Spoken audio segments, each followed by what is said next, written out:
ನಮಸ್ಕಾರ ವಿಒಜಿ ಟೀಮ್ ಲೀಡರ್ಗಳೇ. ಇವತ್ತಿನ ದಿನ ಏನೈತಂದ್ರೆ ಇದು ಕೇವಲ ಬರೀ 56 ದಿನದ ಕಬ್ಬು. ಈ 56 ದಿನದ ಕಬ್ಬು ಈ ಹೊಲದ ಮಾಲಕರನ್ನು ಕೇಳೋಣ. ವಿಒಜಿ ಕಂಪ್ನಿ ಪ್ರಾಡಕ್ಟನ್ನು ಹೆಂಗೆ ಬೆಳೆಸಿದ್ರು, ಏನು ಮಾಡಿದ್ರು ಅನ್ನೋಂಥದ್ದನ್ನು ನಮ್ಮ ಗಿರಿಯಪ್ಪ ಕಾಕಾರನ್ನು ಕೇಳೋಣ. ಹೇಳ್ರಿ ಯಜಮಾನ್ರೆ, ಇದು ನಿಮಗೇನು ಅನ್ಸಕತ್ತೈತಿ ಈ ಗೊಬ್ಬರ ತೊಗೊಂಡಿದ್ರಲ್ಲ? ಈಗ ನೋಡ್ರಿ, ನಾವು ಮೊದಲ ಕಬ್ಬು ಕಡ್ದಕ್ಕಲ್ಲ ಕೋಲಿ ಸಾಫ್ ಮಾಡಿದ್ವಿ. ಬರೀ ಈಗ ಏನಂದ್ರೆ ಇವರು ಕೋಲಿಗೆ ಹೊಡ್ರಿ ಅಂತಂದ್ರೆ ಕೋಲಿಗೆ ಏನು ಹೊಡೆದ್ರಿ, ಏನು ಬರ್ತದೆ ಅಂತೇಳಿ ನಾವು ತಿಳ್ಕೊಂಡು ಹೊಡೆದು ಬಿಟ್ಟಿವ್ರಪ್ಪ. ಅದು ಹಿಂಗಾಗಿ ಸಿಕ್ಕಂಗೆ 8-10 ಮರಿ ಎದ್ದು ಬಿಟ್ಟತ್ರಿ. ಎದ್ದುಬಿಟ್ಟು ಈಗ 2 ತಿಂಗಳು ಎಡಬಲ ಅಷ್ಟೇ ಐತ್ರಿ. ಆದ್ರಾಗ ಈಗ ಈ ಟೈಪ್ ಬಂದತಿ. ಈಗ ಅದನ್ನು ಹಾಕೋದ್ರಿಂದ ಭಾಳ ಒಳ್ಳೇದಂತ ಅನಿಸ್ಬಿಟ್ಟತಿ. ಇನ್ನು ಈಗ ಸ್ವಲ್ಪ ಸರ್ಕಾರ ಗೊಬ್ಬರ ಅಟಟ ಹಾಕ್ರಿ, ಒಮ್ಮೆಗೆ ಬಿಡಬೇಡ ಅಂತ ಹೇಳಿದಾಗ ಸ್ವಲ್ಪ ಹಾಕಕತ್ತೀವ್ರಿ ಅಷ್ಟೇ.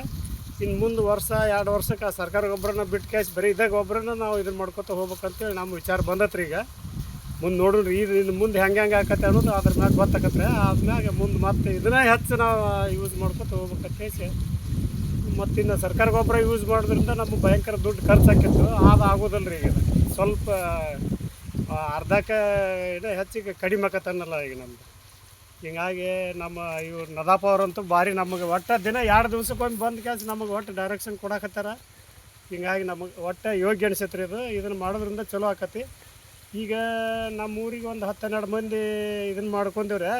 ಇನ್ನೂ ಇದು ನಮ್ಮದಟ್ಟು ನೋಡಿ ಕ್ಯಾಸ್ ಇನ್ನು ಮುಂದಿನ ಸಲ ಇದ್ರ ಬಗ್ಗೆ ಭಾರಿ ಒಂದು ಇದು ಆಕತ್ತೆ ನೋಡ್ರಿ. ಮಂದಿ ಹೆಚ್ಚು ಇನ್ನು ಅವಲಂಬನೆ ಐತ್ರಿ. ಈಗ ನಿಮ್ದು ಹೆಂಗೆ ಏನು ಹಾಕಿರೋಪ್ಪ ಹಿಂಗೆ ಬೆಳೆ ಬಂದತ್ತ ಅಂತ ಅನ್ನಕತ್ತಾರ. ಅದಕ್ಕೆ ಯಾವ ಕಂಪ್ನಿ ಬಳಸಿರಿ ಇದಕ್ಕೆ? ವಿಒಜಿ ರೀ. ವಿಒಜಿ. ಅವ್ರು ವಿಒಜಿ MD ಅವ್ರು ನಿಮ್ಮ ಹೊಲಕ್ಕೆ ಬಂದಿದ್ರು? ಹಾಂ, ನಮ್ಮ ಹೊಲಕ್ಕೆ ಬಂದು ನೋಡಿ ಹೋಗ್ಯಾರ. ಅವ್ರು ಸಭಾಸಿರಿ ಕೊಟ್ಟು ಹೋಗ್ಯಾರ.